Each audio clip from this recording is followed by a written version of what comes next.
আসসালামু আলাইকুম ওৰহমাতুল্লাহি ওয়া বাৰাকাতুহু। আপোনালোকৰ ওপৰত আল্লাহৰ ৰহমত বৰকত আৰু শান্তি বৰ্ষিত হওক। আউযু বিল্লাহি মিনাশ শাইতানিৰ ৰাজিম। বিসমিল্লাহিৰ ৰহমানিৰ ৰহিম। খেদা খোৱা শয়তানৰ প্ৰচলনিৰ পৰা আল্লাহ তুমি আমাক ৰক্ষা কৰা। পৰম কৰুণাময় পৰম দয়ালু আল্লাহ তাআলাৰ নামত আৰম্ভ কৰোঁ। আজি মই অলপমান হাদিছ ক'ব বিচাৰিছোঁ, বহুত দৰকাৰী হাদিছ। আমি আল্লাহ আৰু আমাৰ সৃষ্টিকৰ্তা আল্লাহ আৰু আমাৰ মহাপুৰুষ আখেৰী নবী শেষ নবী হজৰত মুহাম্মদ মুস্তাফা সাল্লাল্লাহু আলাইহি সাল্লামৰ ওপৰত যিটো আল্লাহৰ ঐশী বাণী, আকাশৰ বাণী, আকাশৰ বাণী আল্লাহ তাআলাৰ বাণী আৰু সৃষ্টিকৰ্তাৰ বাণী, পবিত্ৰ কোৰাণ শৰীফ নবীজীৰ হৃদয়ত পঠাইছে 23 বছৰত জিব্ৰাইল ফেৰেস্তাৰ দ্বাৰা।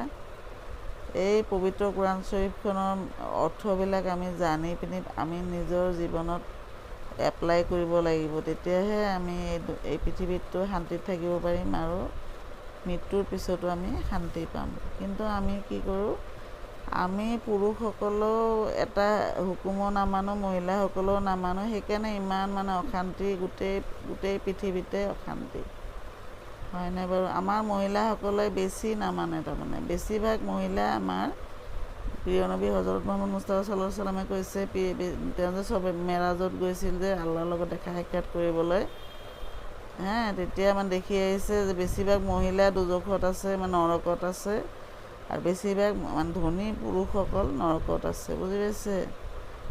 তাতে তেওঁলোকে কি বেয়া কাম কৰিছে, মহিলাসকলে আল্লাহৰ হুকুম নামানে, ৰাস্তা ঘাট বজাৰত যাব মানা কৰিছে, কিবা দৰকাৰ থাকিলেহে ওলাব কৈছে।